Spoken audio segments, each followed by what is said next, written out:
Le mandat est bien fini, c'est l'heure du bilan pour le panel d'accompagnement de la République démocratique du Congo à la tête de l'Union africaine.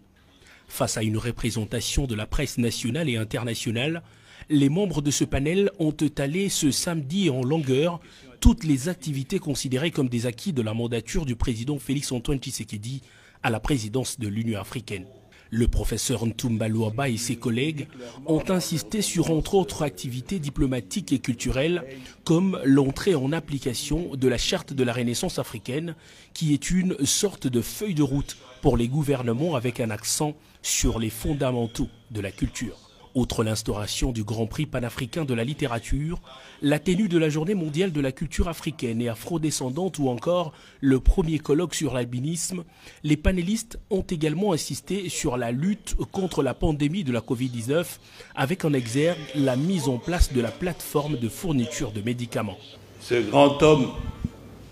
qui dit le peuple d'abord, il a voulu qu'au niveau de l'Afrique, où souvent le peuple n'est pas entendu, où le peuple considère qu'il n'est pas présent, placer son mandat au service des populations africaines, des peuples africains, d'où sa vision spécifique d'une union africaine au service de peuples. Le président de la République a été vraiment au front de la lutte contre les Covid et dans d'autres domaines comme culturel, ça s'est vu, et dans d'autres secteurs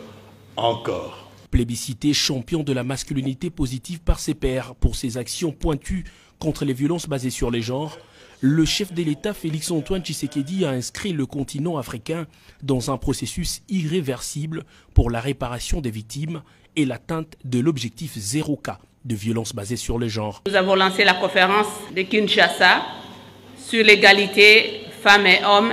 en Afrique. Et là, nous avons fait venir des femmes de différents pays d'Afrique qui sont venues ici à Kinshasa. Et à la fin de cette conférence,